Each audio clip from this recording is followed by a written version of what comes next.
a cramped factory somewhere in Nazi-occupied Europe, between 1942 and 1945, over 2,000 bombs left the production line with a fatal flaw that no German inspector ever detected. These weren't accidental defects. They were deliberate acts of sabotage, carefully orchestrated by a single man whose hands had spent decades perfecting the art of precision. Heinrich Müller was a watchmaker by trade, a master of gears and springs, a craftsman who understood that sometimes the smallest adjustment could mean the difference between life and death. But here's what makes this story almost impossible to believe. He wasn't caught, not once, not even suspected. While Nazi officers walked the factory floor, while his fellow workers assembled weapons that would kill Allied soldiers, Heinrich was quietly ensuring that thousands of those weapons would never detonate. The question that should be burning in your mind right now is simple. How did he do it? How does one man sabotage an entire weapons production facility under the watchful eyes of a regime that executed people for far less and walk away without leaving a trace? By the end of this video, you're going to understand not just the mechanics of Heinrich's sabotage, but the psychological warfare he waged every single day. You'll discover the specific technique he used that was so subtle, so ingenious, that even today military historians marvel at its elegance. You'll learn about the narrow escapes, the close calls that should have ended his life, and the ultimate price he paid for his silent resistance. This isn't just another World War II story. This is about a man who turned his greatest skill into his most dangerous weapon, and in doing so, saved lives without firing a single shot. The Allies never knew his name. The Germans never suspected his loyalty. But his work spoke louder than any propaganda poster or battlefield victory ever could. Europe in 1942 was a continent under the boot. The Nazi war machine had rolled across Poland, France, the Low Countries, and was pushing deep into the Soviet Union. In occupied territories, factories that once produced watches, bicycles, and household goods were converted overnight into weapons production facilities. The Germans were efficient, brutal, and thorough in their exploitation of conquered lands. Every able-bodied person was put to work feeding the Third Reich's appetite for munitions, vehicles, and armaments. Resistance took many forms. Some fought with guns in the forests, some printed illegal newspapers, and some, like Heinrich, chose a different path entirely. The atmosphere in these converted factories was suffocating. Armed guards patrolled constantly. Production quotas were ruthlessly enforced. Quality inspectors checked every component with Germanic precision. One mistake, one suspicious action, one whispered word of dissent could mean immediate arrest, torture at Gestapo headquarters, or a one-way trip to a concentration camp. This was the world Heinrich inhabited every single day, a world where survival meant keeping your head down and your mouth shut. Heinrich Müller was 53 years old when the occupation began. He had spent 35 years as a master watchmaker in a small shop that his father had opened before the First World War. His hands knew the language of tiny mechanisms, the delicate dance of springs and escapements, the precise tension required to make a timepiece tick for decades without failure. He was a quiet man, never political, never outspoken. He had a wife named Greta and 2 grown daughters who had married and moved to other cities before the war. When the Nazis commandeered his shop and reassigned him to a munitions factory 30 kilometers away, he didn't protest. He simply reported as ordered, carrying with him the only things that mattered: his jeweler's loupe, his precision tools, and a burning, unspoken rage that he would never let show on his face. To his new overseers, he was just another skilled worker, valuable for his steady hands and attention to detail. They had no idea they had just recruited their own saboteur. The factory was a former textile mill, its high ceilings now filled with the smell of machine oil and explosive compounds instead of cotton and dye. Hundreds of workers moved between stations in carefully choreographed shifts. Heinrich was assigned to the detonator assembly line, where timing mechanisms were fitted into artillery shells and aerial bombs. It was precision work that required exactly the kind of skills he possessed. The detonators were simple in concept, but demanding in execution. A spring-loaded firing pin, a clockwork delay mechanism, and a percussion cap that would ignite the main explosive charge. Every component had to meet exact specifications. Too tight and the mechanism would jam. Too loose and it might detonate prematurely, killing the soldiers handling it. The margin for error was measured in fractions of a millimeter. For most workers, this was terrifying responsibility. For Heinrich, it was opportunity. He understood immediately that the same precision required to make these devices work could be used to make them fail, and fail in ways that would never be detected until it was far too late. The genius of Heinrich's plan was its simplicity and its invisibility. He didn't remove components or damage anything in obvious ways. Instead, he made microscopic adjustments to the tension springs in the timing mechanisms, weakening them just enough that they would fail under battlefield conditions but pass every factory inspection. He used his jeweler's tools to create hairline fractures in firing pins that would break on impact instead of striking the percussion cap. He applied the thinnest possible coating of oil to surfaces that needed to remain dry, ensuring that over time, in the heat and vibration of transport and deployment, the mechanisms would seize. Each act of sabotage took only seconds, performed with the same focused concentration he had once used to repair expensive pocket watches. To anyone watching, he was simply a meticulous craftsman doing his job with German efficiency. But Heinrich knew the truth. Every bomb that left his station carried within it the seeds of its own failure, a silent promise that it would never fulfill its deadly purpose. The transformation of Heinrich's life from peaceful craftsman to covert saboteur didn't happen overnight. And it didn't happen because of some dramatic moment of revelation. It was gradual, built from 1,000 small humiliations and horrors that accumulated like dust, until he could no longer breathe without feeling the weight of complicity.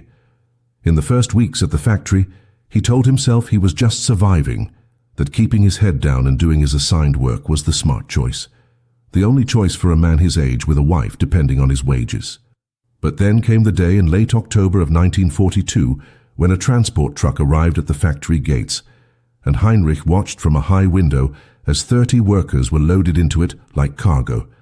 Someone whispered that they were Jews being sent east, though everyone knew what east really meant. One of them was a young man named David Rosenberg, who had worked 2 stations down from Heinrich, a violin maker before the war, another craftsman of precision and patience. Heinrich had shared his lunch bread with David twice. Now David was gone, and Heinrich understood with perfect clarity that neutrality was a luxury he could no longer afford. The incident that truly ignited Heinrich's resistance came 3 weeks later, and it involved his own supervisor, Klaus Bergmann. Bergmann was a German civilian, not SS, but he wore his Nazi party pin with the pride of a true believer. He was a large man with a red face and hands like hammers, promoted to his position not because of technical knowledge, but because of political reliability. One afternoon, Bergmann noticed that a young Polish woman named Katarzyna had assembled only 73 detonators instead of her quota of 80.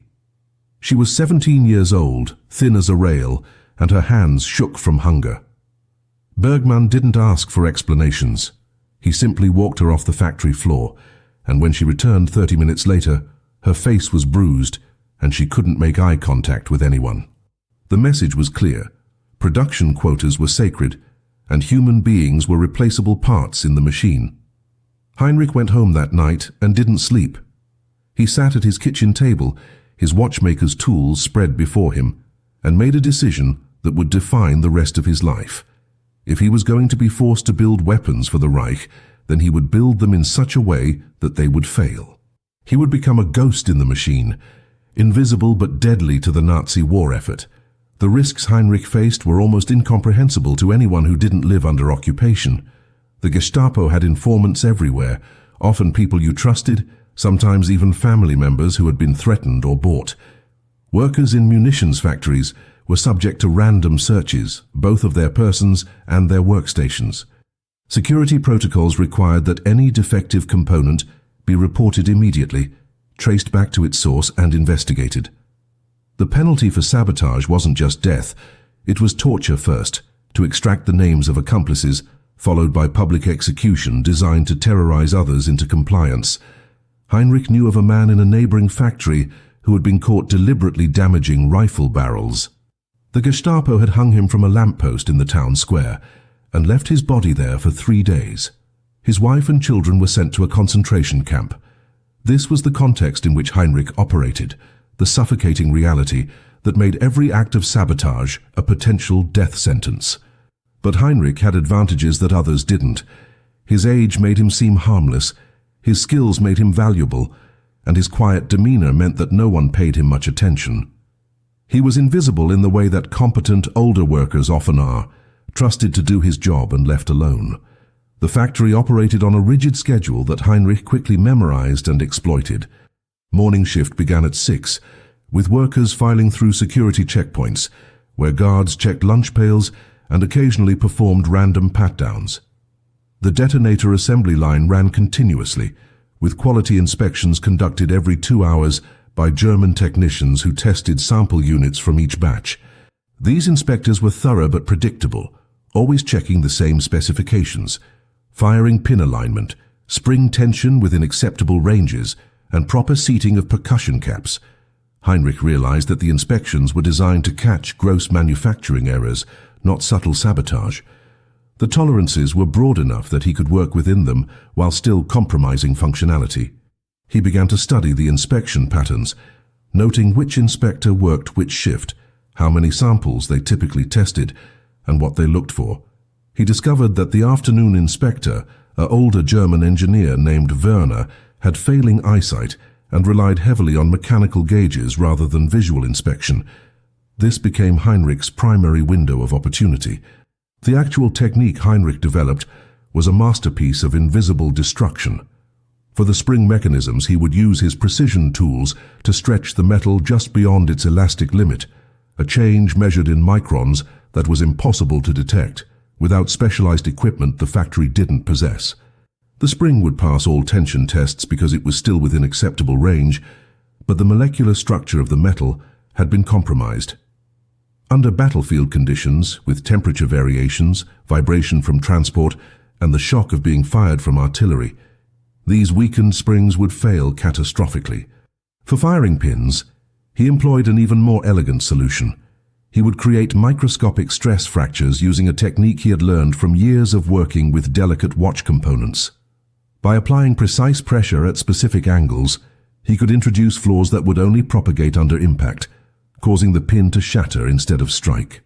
The detonators would function perfectly in testing, pass every inspection, be loaded into bombs and shells, shipped to the front lines, and only then, when German soldiers needed them most, would they reveal their fatal flaw. It was sabotage with a time delay, and it was virtually undetectable. Heinrich's double life required a level of psychological discipline that would have broken most men within weeks. Every morning he would kiss Greta goodbye, walk the 3 kilometers to the factory gates, and transform himself into a different person entirely. The Heinrich who entered that facility was subservient, efficient, and utterly unremarkable. He laughed at Klaus Bergmann's crude jokes. He nodded respectfully when German officers toured the production floor. He maintained friendships with other workers without ever revealing his true activities because trust was a luxury that could get everyone killed. The mental compartmentalization was exhausting.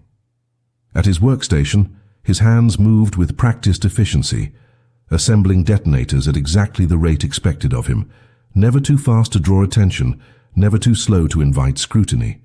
But inside each proper assembly, hidden within components that looked perfect to every inspection, was his secret rebellion.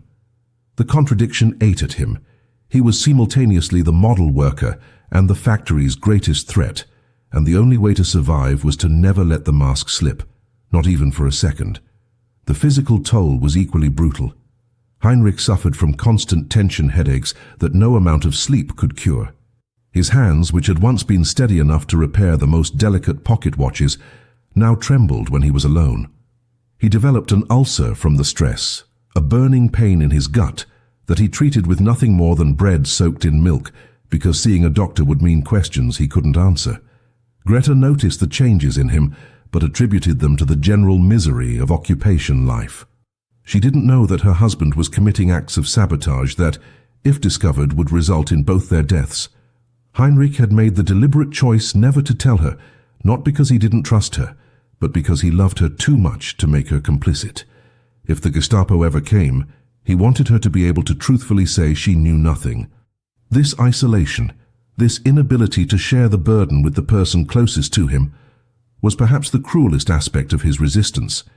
He carried the weight of his actions entirely alone, and it was crushing him slowly, day by day, detonator by detonator. The scope of Heinrich's sabotage expanded gradually as his confidence grew and his techniques became more refined. In the first month, he compromised perhaps 20 or 30 detonators, working cautiously, testing the limits of what he could accomplish without detection. But as weeks turned into months and no alarms were raised, no investigations launched, he became bolder. By the spring of 1943, he was sabotaging virtually every detonator that passed through his hands, sometimes as many as 15 or 20 per shift. The mathematics of his resistance was staggering. If he worked 5 days a week and compromised an average of 12 detonators per day, that meant 60 per week, roughly 240 per month, nearly 3,000 per year. Over the course of 2.5 years, the numbers climbed into the thousands. Each sabotage detonator represented a bomb that wouldn't explode, an artillery shell that wouldn't detonate, ordnance that would fail at the crucial moment when German forces needed it. Heinrich had no way of knowing the impact of his work, no intelligence reports or battlefield assessments, but he understood the basic logic. Every weapon he rendered useless was a weapon that couldn't kill Allied soldiers, couldn't destroy cities, couldn't extend the war. He was fighting the Third Reich with fractions of millimeters and microns of metal fatigue, and he was winning his small, invisible war. The close calls were inevitable and terrifying. The first serious scare came in April of 1943, when a batch of artillery shells failed during a training exercise somewhere on the Eastern Front. The failure rate was noticed, and an investigation was ordered. For 2 weeks, the factory was paralyzed by inspections. Gestapo officers interviewed workers, examined production records, and subjected random detonators to destructive testing. Heinrich continued working with his usual efficiency, showing no sign of concern, while inside his chest, his heart hammered against his ribs like it was trying to escape. The investigation ultimately blamed the failures on a batch of substandard springs from a supplier, and the supplier was punished, while Heinrich remained untouched. But the experience taught him that he was never truly safe, that every day could be the day his luck ran out. Another close call came when Klaus Bergmann, in a rare moment of actual supervision, stood directly behind Heinrich for nearly 15 minutes, watching him work. Heinrich's hands remained perfectly steady as he assembled detonators with textbook precision, even as sweat ran down his spine. Bergmann eventually walked away satisfied, never knowing that the detonator Heinrich had just completed was already fatally compromised. The psychological strategy that kept Heinrich alive was his absolute commitment to appearing ordinary. He never spoke about politics, never voiced opinions about the war, never did anything that might mark him as either a fervent Nazi supporter or a potential dissident.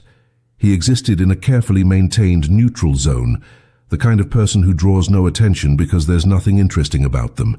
He was old, reliable, skilled, and boring. When other workers whispered about Allied victories or German defeats, Heinrich said nothing. When propaganda posters went up celebrating Nazi achievements, he nodded along with everyone else. When air raid sirens sent everyone to shelters, he followed procedures exactly. This performance of normalcy was its own form of resistance, a protective camouflage that allowed him to continue his real work. Heinrich understood that heroes in wartime don't announce themselves, don't seek recognition or glory.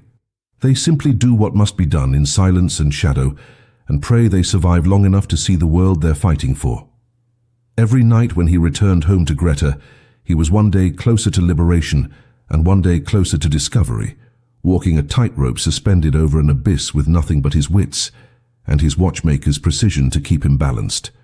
By the summer of 1943, Heinrich had developed his sabotage into something approaching an art form, with multiple techniques he could deploy depending on the specific type of detonator being assembled. For impact fuses used in artillery shells, he would manipulate the firing pin's striking surface, creating microscopic irregularities that reduced the force of impact just enough to prevent reliable ignition. For timed fuses in aerial bombs, he would subtly alter the escapement mechanism in the clockwork delay, introducing friction points that would cause the timing to fail unpredictably. His most ingenious innovation involved the percussion caps themselves. Using a technique borrowed from his watchmaking days, he would apply the faintest trace of oil to the primer compound, an amount so small it was invisible to the naked eye and wouldn't prevent the cap from passing inspection tests. But over time, during storage and transport, that oil would migrate and contaminate the explosive material, rendering it inert when the moment of truth arrived. Each method had been carefully tested in his mind, refined through observation, and executed with the same meticulous attention to detail he had once reserved for repairing heirloom timepieces. Heinrich wasn't just sabotaging weapons, he was engineering failure with the precision of a master craftsman, and every successful detonator that left his hands was actually a monument to his invisible rebellion. The factory itself had become a strange kind of theater, where everyone played their assigned roles, while hidden dramas unfolded beneath the surface. Workers shuffled between stations, faces blank with exhaustion and fear, going through motions that had become mechanical and mindless. The German supervisors strutted with authority they exercised arbitrarily, sometimes benevolent, often cruel, always unpredictable. The armed guards watched everything with bored vigilance, ready to respond to infractions with violence, but rarely attentive enough to notice what actually mattered. And Heinrich moved through this landscape like a ghost, his presence so familiar it had become invisible. He had learned to read the rhythms of the factory the way he once read the tick of a watch, understanding when attention was focused elsewhere, when inspectors were rushing to meet quotas, when guards were changing shifts and creating brief windows of opportunity.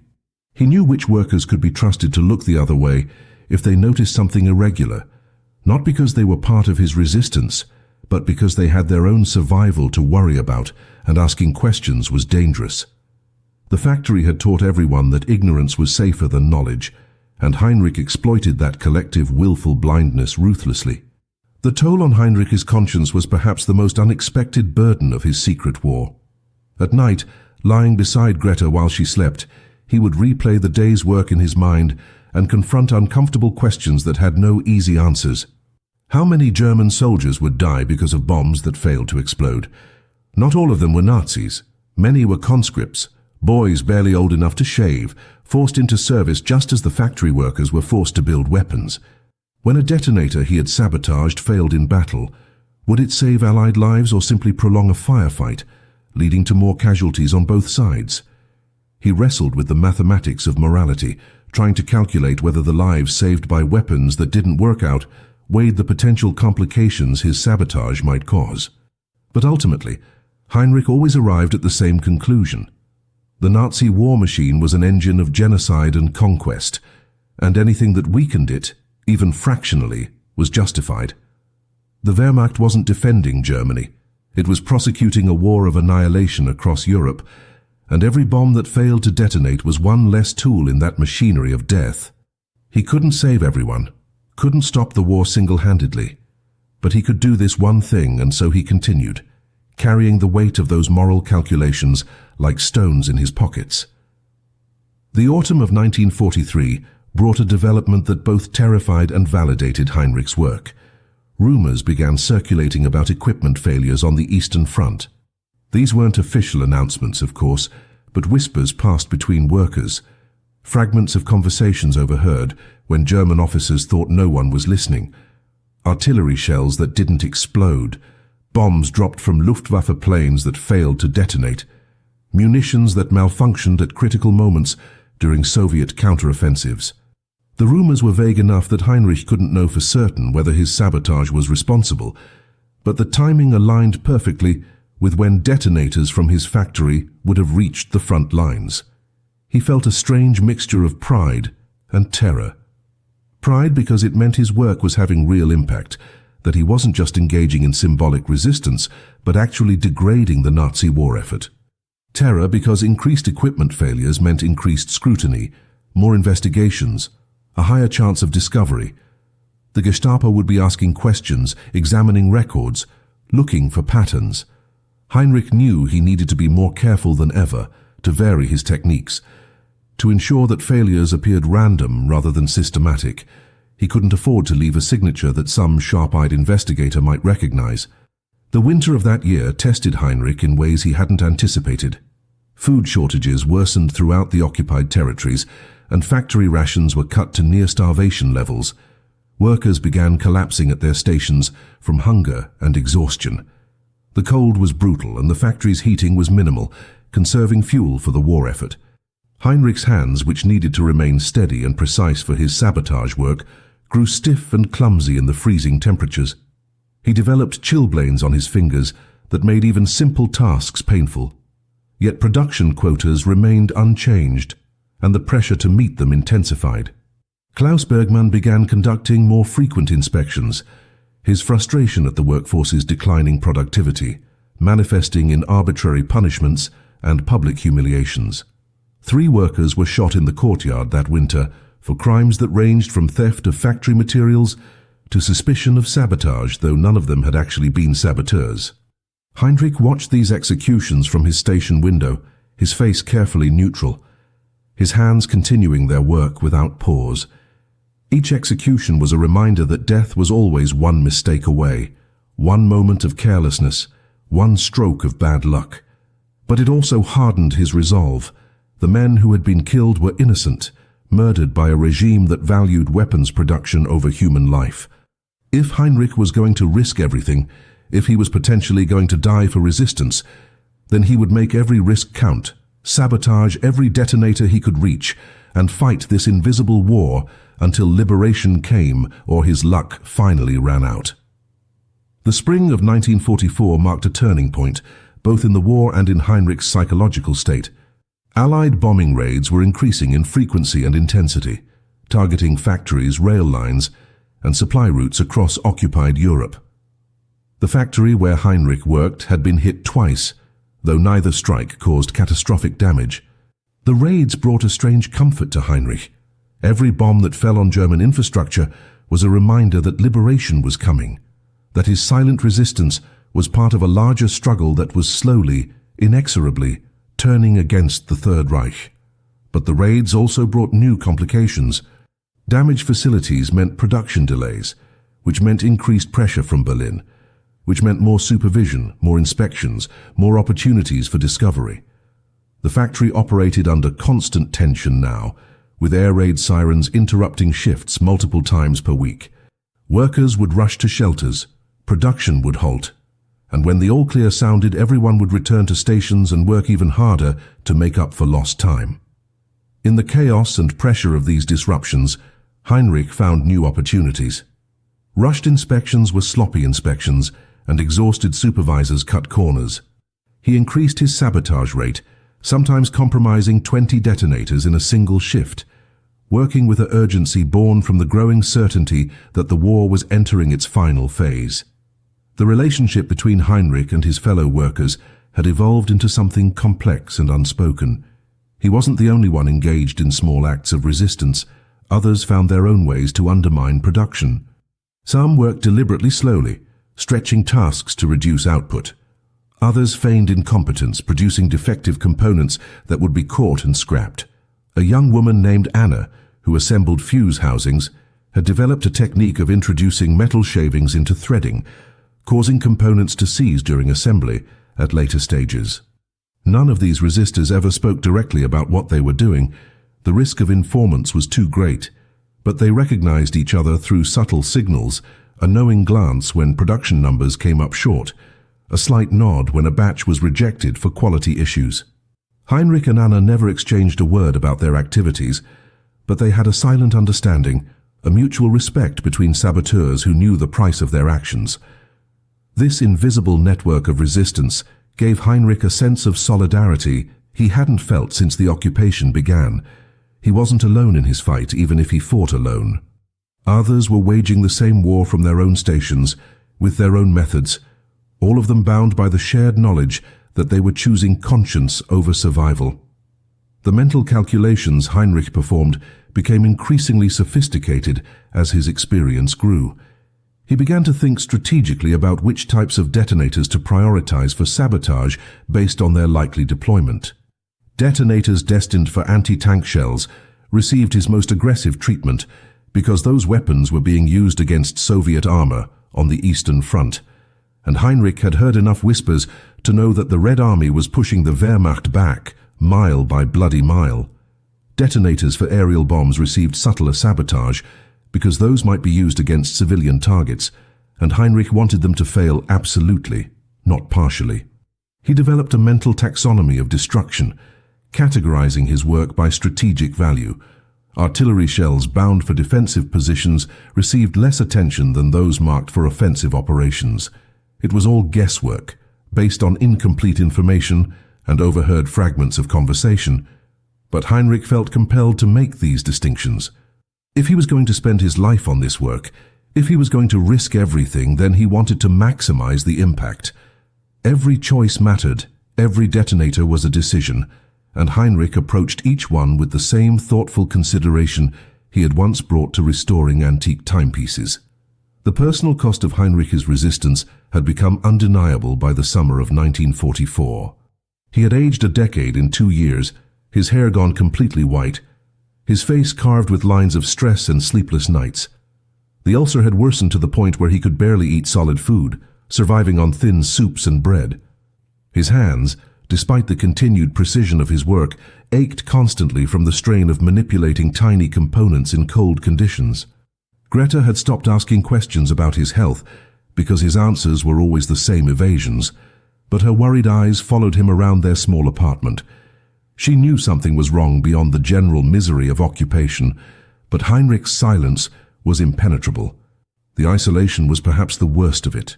Carrying this enormous secret, performing this dangerous work, and having no one to share the burden with, no one to acknowledge what he was doing or why it mattered. Heinrich sometimes wondered if he would survive to see liberation, and if he did, whether he would ever be able to tell anyone what he had done. Would there be records? Would Allied intelligence ever discover the sabotage detonators and trace them back to their source? Or would his resistance die with him, unknown and unacknowledged, just another forgotten act of defiance in a war filled with millions of them? By August of 1944, the reality of impending defeat was becoming impossible for even the most fervent Nazis to deny. The Allies had landed in Normandy, the Red Army was advancing relentlessly from the east, and the strategic situation for Germany was catastrophic. In the factory, production quotas became increasingly frantic and unrealistic as the Reich demanded more weapons to stem the tide of losses. Klaus Bergmann, sensing the approaching end of Nazi power, became erratic and dangerous, lashing out at workers with sudden violence as if brutality could somehow reverse the course of history. Heinrich watched this deterioration with grim satisfaction tempered by fear. The endgame was approaching, but cornered animals were the most dangerous, and a collapsing regime might lash out in final desperate purges. Heinrich needed to survive just a little longer, to maintain his cover through these final chaotic months, to see the liberation he had been working toward. The detonators continued to flow through his hands, and his sabotage continued unabated, but now every day felt like a countdown, every shift a gamble that his luck would hold for just one more sunrise, one more act of resistance, one more small victory in his invisible war against the machine that had consumed his world. The autumn of 1944 brought a new and unexpected danger that threatened everything Heinrich had built.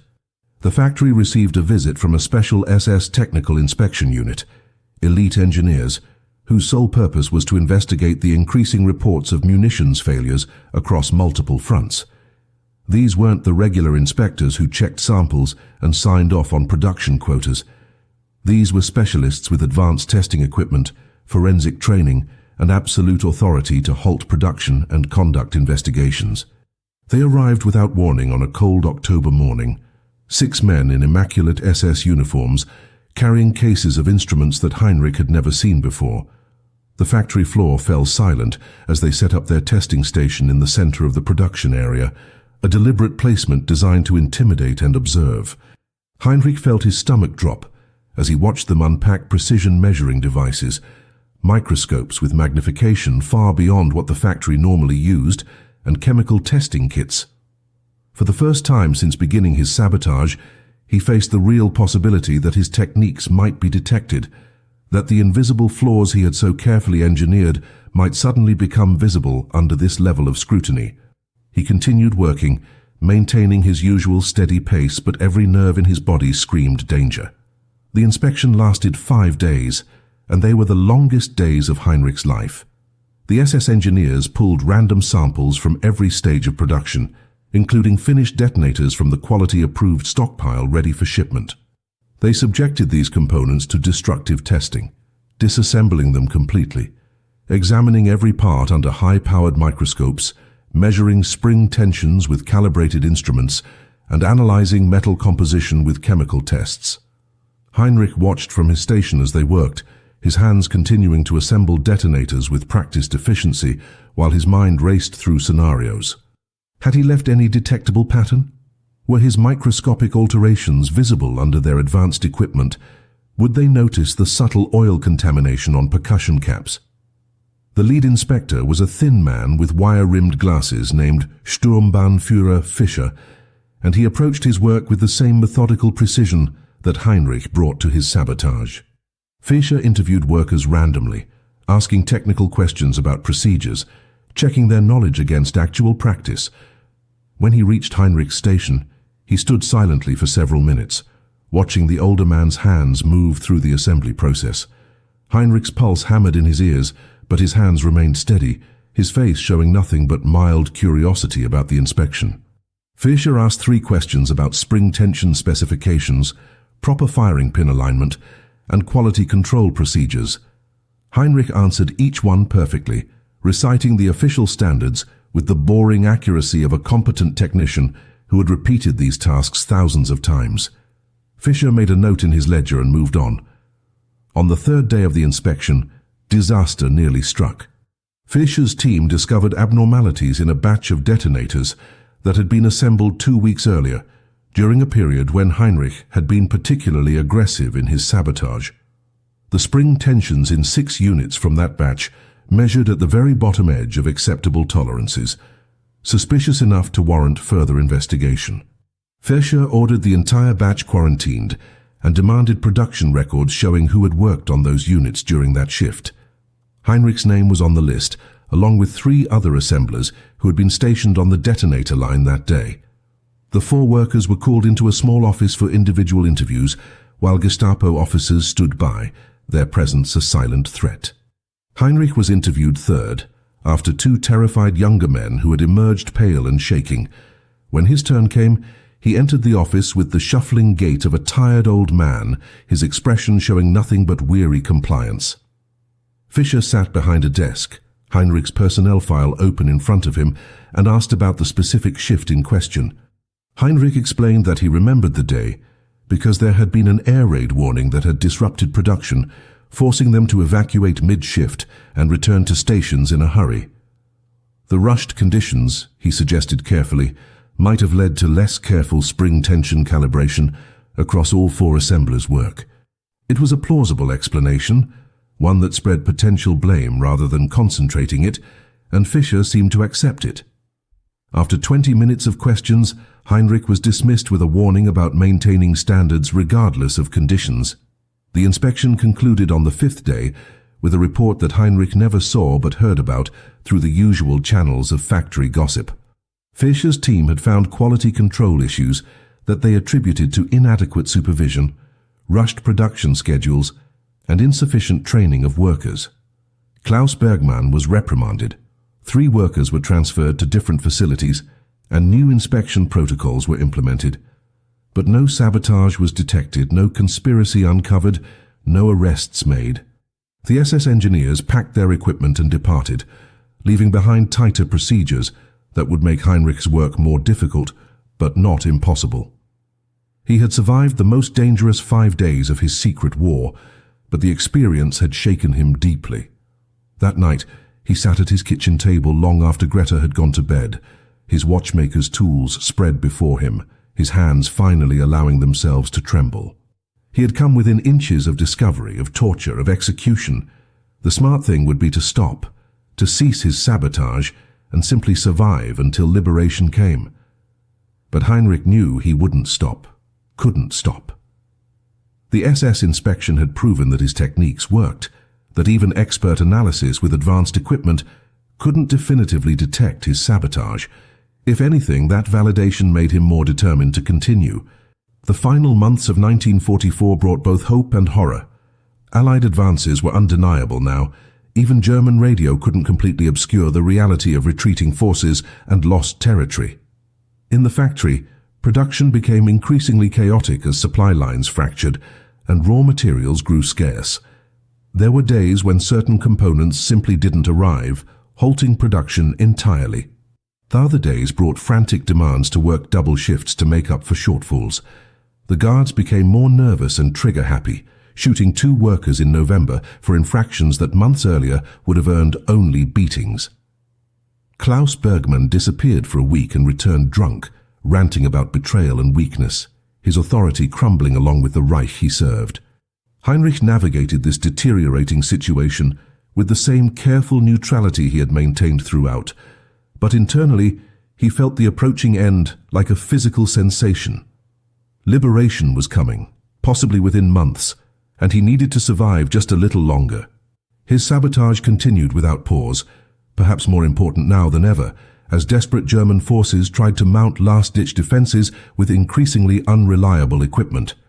Every detonator that failed was one less obstacle to Allied advance, one less threat to the soldiers fighting to free Europe. Heinrich was no longer just resisting, he was actively contributing to victory, and that knowledge sustained him through the cold, hungry, terrifying final winter of the war. The winter of 1944 into 45 was the coldest anyone could remember, and it brought suffering that transcended the already miserable conditions of occupation. The factory's heating system failed completely in January, and there was no fuel to repair it. Workers assembled detonators with fingers so numb they could barely feel the components they handled, their breath visible in clouds, ice forming on metal surfaces overnight. Heinrich's arthritis, which had been manageable before, now flared with savage intensity, turning every movement of his hands into an exercise in controlled agony. Yet this physical torment became, perversely, an advantage for his sabotage. The other workers' frozen, clumsy hands produced naturally defective work at an increased rate, providing cover for Heinrich's deliberate flaws. Quality control inspectors, themselves freezing and miserable, rushed through checks just to get back to whatever meager warmth they could find. Production numbers fell across the board, and in the chaos of systemic failure, Heinrich's systematic sabotage became even more invisible. He pushed himself harder than ever, working through pain that would have sent him home in peacetime, because he understood that these final months were critical. The Wehrmacht was making its last desperate stands. The Battle of the Bulge had just been fought in the Ardennes, and every weapon that failed now might be the difference between a successful Allied advance and a stalled offensive that would prolong the war. By February of 1945, the factory itself was falling apart in ways that mirrored the collapse of the Third Reich. Allied bombing had intensified to the point where raids came almost daily, sometimes multiple times per day. The production floor was pockmarked with hastily repaired damage from near misses and shrapnel. Entire sections of the building had been cordoned off as structurally unsound. Supply deliveries became sporadic and unreliable. Sometimes raw materials would arrive, other times nothing.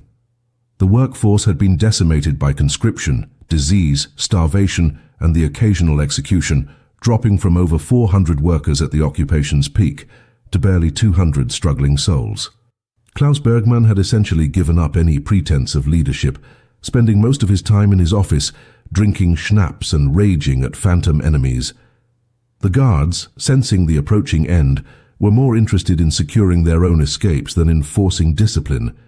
In this environment of comprehensive breakdown, Heinrich operated with a freedom he had never experienced before. No one was watching closely anymore. No one cared about production quotas when the front lines were collapsing. He sabotaged openly now, not even bothering with his most subtle techniques, sometimes simply omitting critical components entirely, knowing that inspections had become purely performative gestures.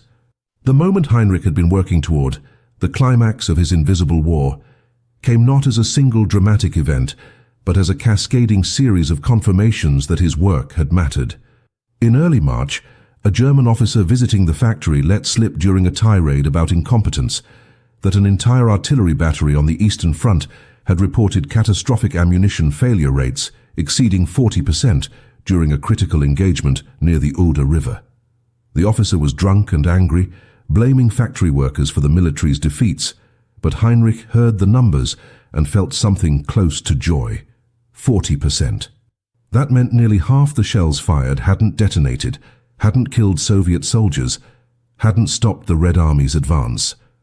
Later that same week, an SS logistics officer conducting an inventory audit discovered that detonators from Heinrich's factory, tracked by batch numbers, had been associated with unusually high failure rates across multiple theaters of operation.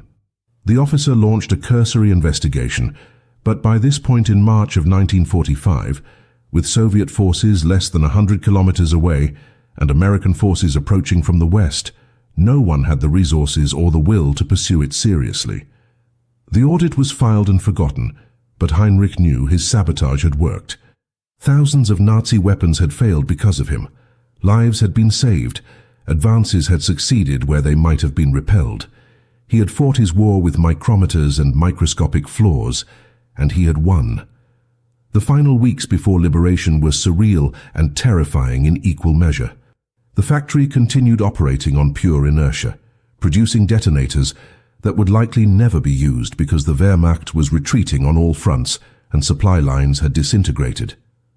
Workers showed up not because they feared punishment, but because there was nowhere else to go and the factory provided minimal rations. That meant the difference between slow starvation and rapid starvation.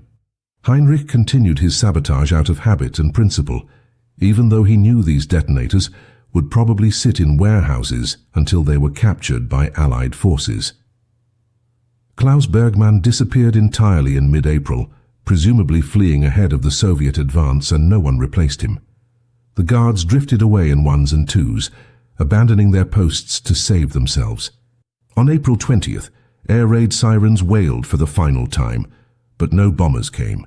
Instead, the distant rumble of artillery could be heard, growing steadily louder.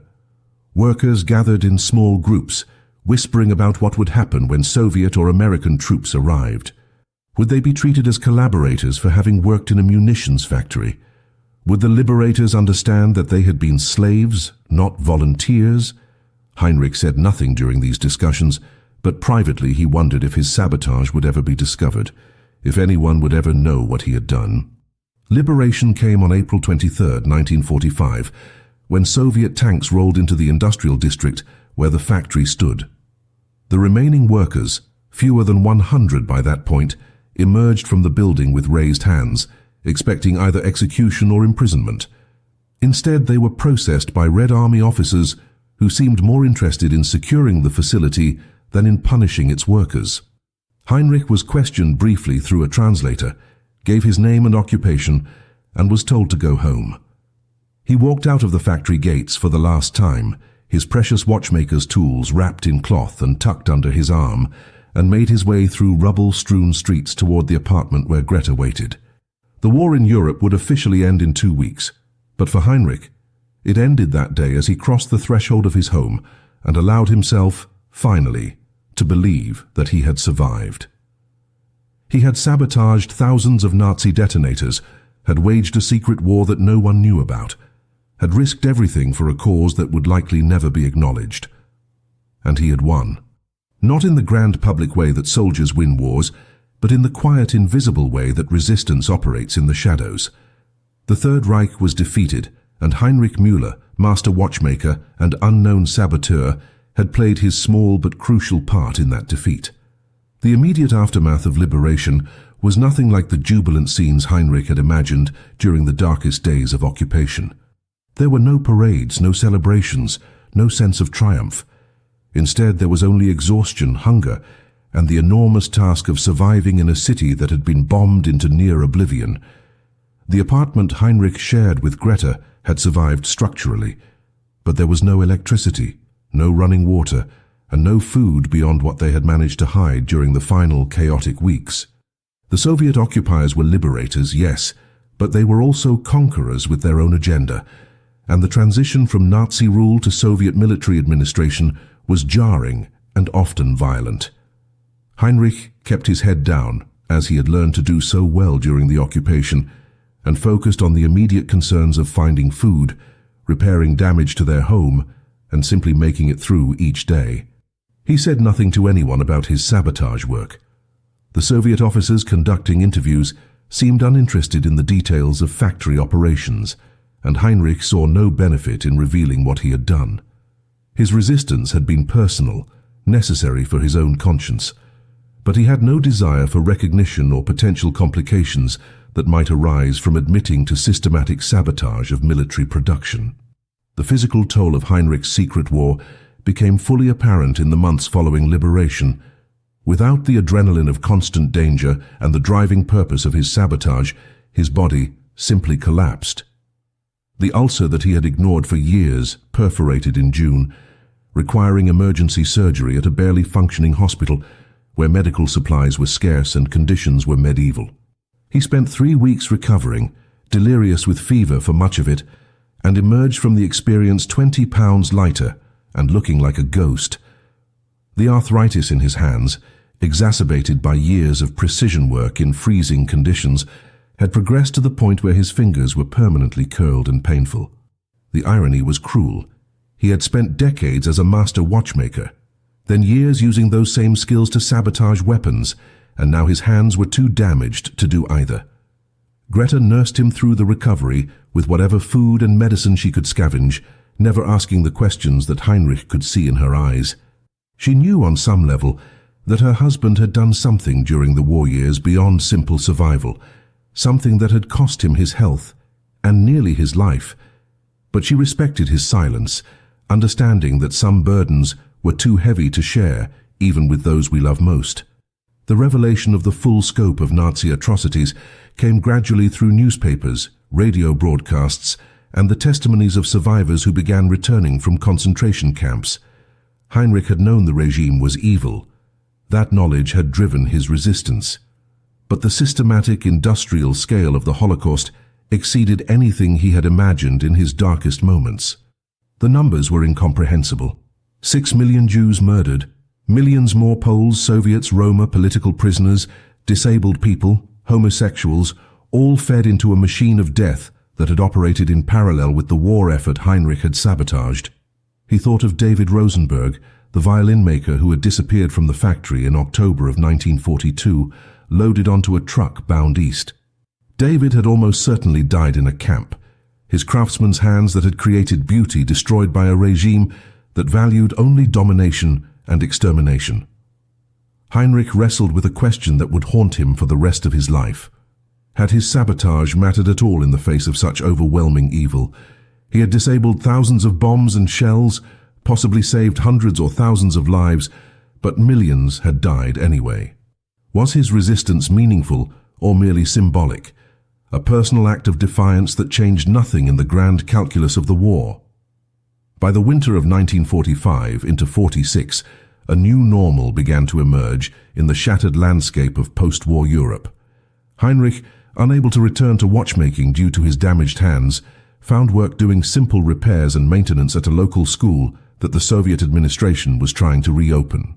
The pay was minimal, but it was honest work that didn't involve weapons or deception, and that meant something to him.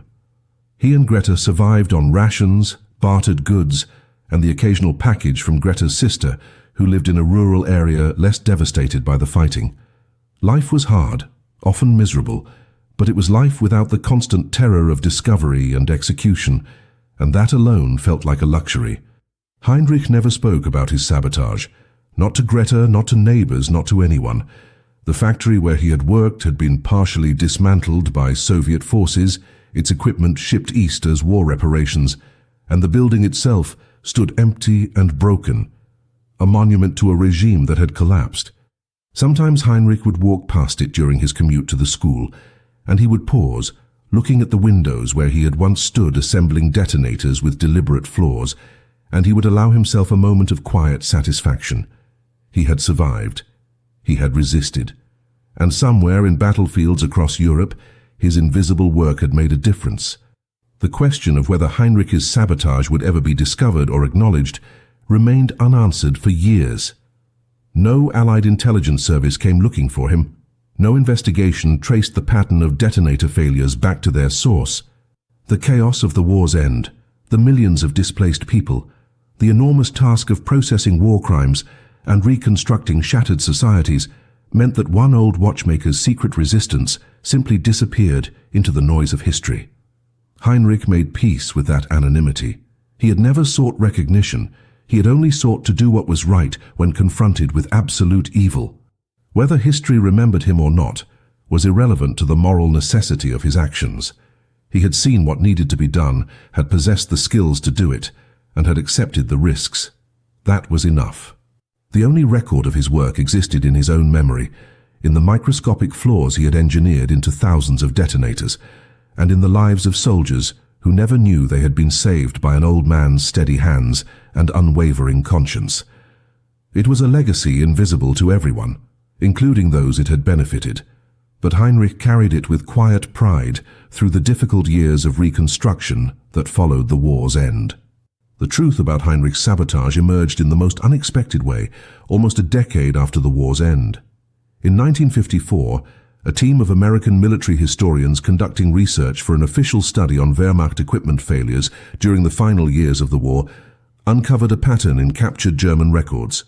Specific batches of detonators, traced through meticulous Nazi documentation that had survived the chaos of collapse, showed failure rates that were statistically impossible to explain through normal manufacturing defects or material shortages. The pattern was too consistent, too systematic, and too geographically concentrated in munitions produced at a specific factory in occupied territory. The historians, intrigued by what appeared to be evidence of sustained sabotage, began cross-referencing production records with personnel files that Soviet authorities had turned over as part of post-war cooperation agreements. Heinrich's name appeared repeatedly in shift schedules, corresponding to the batches with the highest failure rates. An American researcher named Captain Robert Morrison, working with a translator, arrived at Heinrich's apartment on a grey afternoon in March, presenting credentials and asking politely if they could speak about his wartime work. Heinrich, now 65 years old and in declining health, sat across from Morrison in his small kitchen and, for the first time since the war ended, told someone what he had done. The interview lasted 6 hours over 2 days, with Morrison taking detailed notes, while Heinrich described his techniques, his motivations, and the psychological burden of maintaining his secret for so long. Morrison listened with growing amazement as this elderly man with crippled hands explained the sophisticated methods he had developed to sabotage detonators in ways that would only reveal themselves under battlefield conditions. Heinrich showed Morrison his old watchmaker's tools, explained the physics of spring fatigue and firing pin stress fractures, and provided technical details that Morrison's team would later verify against analysis of recovered munitions. Morrison asked if Heinrich had kept any records, any documentation of his work, and Heinrich laughed bitterly. Records would have been a death sentence. Everything had existed only in his memory and his hands. When Morrison asked why Heinrich had never come forward after the war, the answer was simple. Who would have believed him? He was just an old factory worker, one of millions, with no proof of his claims beyond his own testimony. Morrison assured him that the evidence in the German records provided that proof, that Heinrich's sabotage could be verified and documented. For the first time in nearly a decade, Heinrich allowed himself to believe that his resistance had not only mattered, but might actually be remembered. The American military's investigation concluded that Heinrich Müller had been responsible for sabotaging between 2,000 and 2,500 detonators over approximately 30 months, making him one of the most successful individual saboteurs of the Second World War. Morrison's report estimated that Heinrich's work had resulted in the failure of munitions used in at least a dozen major engagements on both the eastern and western fronts, potentially saving hundreds of Allied lives and contributing to the degradation of German combat effectiveness during critical periods of the war's final phase. The report recommended that Heinrich be recognized for his contributions, and in 1955 in a small ceremony at the American Embassy, he was presented with a civilian citation for extraordinary service in support of Allied victory. Greta attended, finally learning the full story of what her husband had endured and accomplished during those terrible years. She wept as the citation was read, not from joy but from the sudden overwhelming understanding of how close she had come to losing him, how many times he had risked execution, and how completely he had borne that burden alone to protect her. Heinrich accepted the recognition with quiet dignity, but told Morrison afterward that the citation wasn't why he had done it. He had sabotaged those detonators because it was the only way he could live with himself, the only way to resist evil with the tools and skills he possessed. The recognition brought unexpected complications along with vindication. Some former factory workers, learning of Heinrich's sabotage through newspaper accounts of the American citation, reacted with anger. They argued that his actions had put everyone at risk, that if he had been caught, collective punishment might have resulted in executions beyond just his own. Others saw him as a hero who had done what they had been too afraid to attempt. The controversy was minor and brief, but it highlighted the moral complexities of resistance under totalitarian occupation. Heinrich understood their anger. He had wrestled with those same questions himself during the war. Was individual resistance justified if it potentially endangered others? He believed it was, but he also acknowledged that others might reasonably disagree. The debate died down within months, but it reinforced Heinrich's original instinct to remain silent. Recognition was complicated and sometimes painful. The work itself had been its own justification and reward. He had needed no external validation to know he had done the right thing, and the citation, while appreciated, changed nothing about his fundamental understanding of his wartime actions. Heinrich Müller lived for another 8 years after receiving the American citation, passing away in 1963 at the age of 74. His death certificate listed the cause as heart failure, but Greta knew the truth was more complex. He had died from the accumulated toll of years spent under unbearable stress, physical deprivation, and the permanent damage to his body from wartime hardships. In his final years, he had become something of a local figure. Occasionally invited to speak at schools about the war and resistance, though he always downplayed his own role and emphasized the importance of ordinary people making moral choices in extraordinary circumstances. He never expressed regret about his sabotage, but he also never glorified it. War, he would tell students, was a failure of humanity, and resistance was simply what conscience demanded when confronted with evil. His funeral was modest, attended by Greta, their daughters and grandchildren, a few neighbors, and Captain Morrison, who had stayed in touch and traveled from the United States to pay his respects. Heinrich was buried in a small cemetery with a simple headstone that listed his name, dates, and occupation, Watchmaker. There was no mention of sabotage, no reference to the war, nothing to indicate that this quiet man had waged his own invisible campaign against the Third Reich. But those who knew the truth understood that beneath that simple word Watchmaker lay a story of extraordinary courage, technical brilliance, and moral clarity in the darkest of times. Heinrich Müller's story forces us to confront uncomfortable questions about heroism, morality, and the nature of resistance that remain relevant decades after his death. We live in an age where we lionize dramatic acts of defiance, where we celebrate resistance that announces itself with flags and speeches and public declarations. But Heinrich's war was nothing like that. His resistance was invisible, technical, sustained over years in complete isolation, with no expectation of recognition and every expectation of execution if discovered. He saved lives without ever meeting the people he saved. He fought battles that left no visible scars on landscapes or monuments in town squares. His weapon was precision, his ammunition was patience, and his battlefield was a workbench in a freezing factory where one wrong move, one moment of carelessness, one stroke of bad luck would have ended not just his resistance but his life. This kind of heroism doesn't fit our comfortable narratives about war. It's messy, morally complex, and profoundly lonely. Heinrich never got to see enemy soldiers surrender because of his actions. He never received battlefield reports confirming his impact. He simply went to work each day, performed acts of sabotage that might or might not matter, and went home to pretend everything was normal.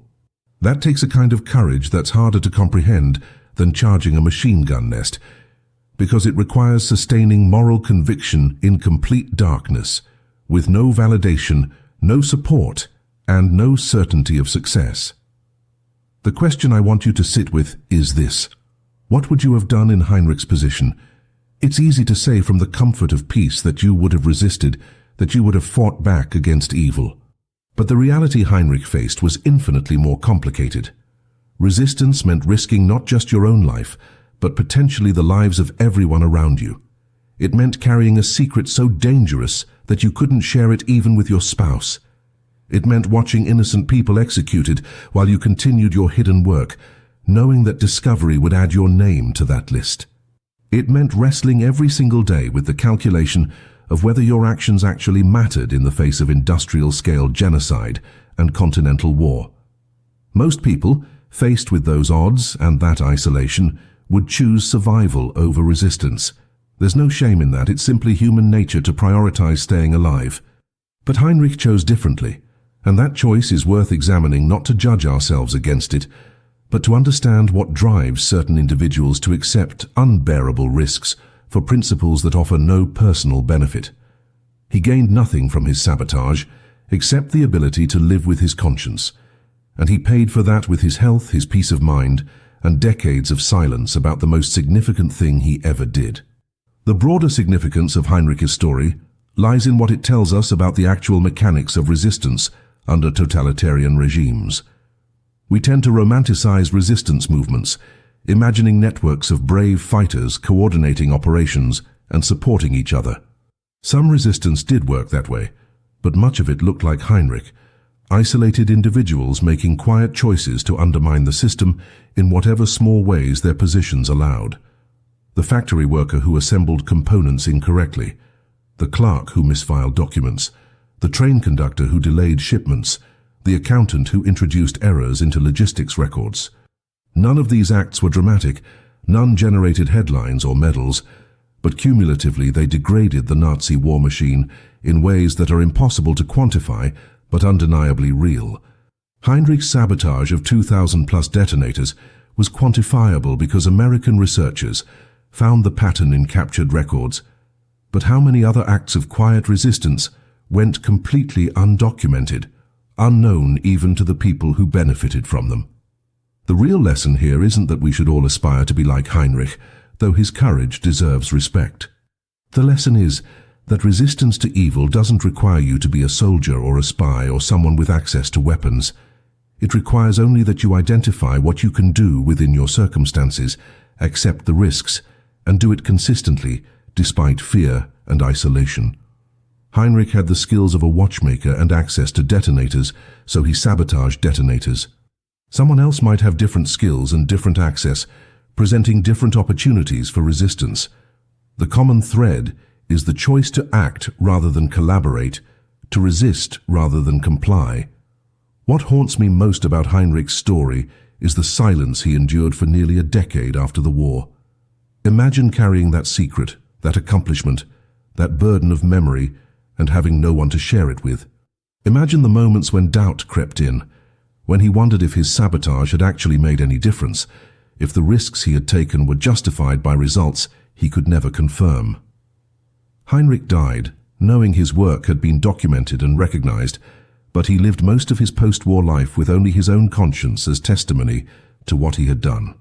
How many other Heinrichs existed, saboteurs and resistors whose work was never discovered, who died without anyone knowing what they had risked and accomplished?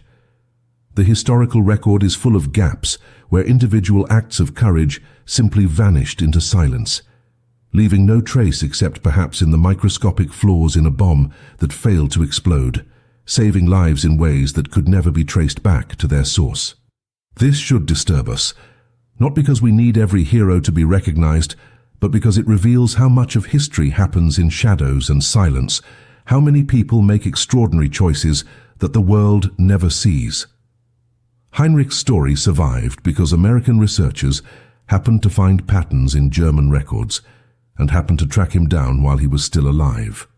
How many similar stories simply evaporated because the evidence was destroyed or the protagonist died before anyone thought to ask.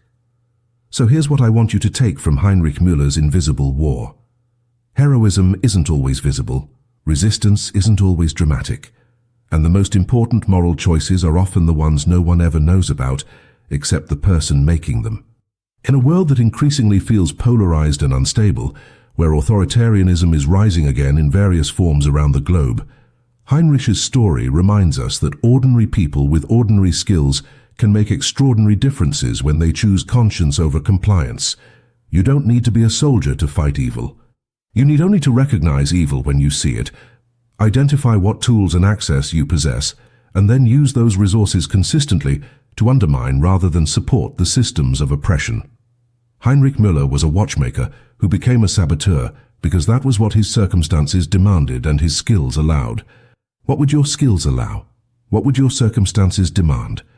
These aren't comfortable questions, and I don't expect you to answer them out loud, but I do want you to sit with them, because the distance between Heinrich's world and our own is not as great as we might like to believe, and the choices he faced might be closer to choices we could face than any of us want to admit. His story isn't just history. It's a mirror asking us who we would be when everything is on the line and no one is watching except our own conscience. Remember Heinrich Müller. Remember that resistance can be invisible. Remember that one person, with patience and precision and unwavering moral clarity, can sabotage thousands of instruments of death and walk away unknown. And remember that the most important battles are often fought not on fields with flags and fanfare, but in silence, in shadow, in the small spaces where individual conscience meets collective evil and chooses to fight back, no matter the cost.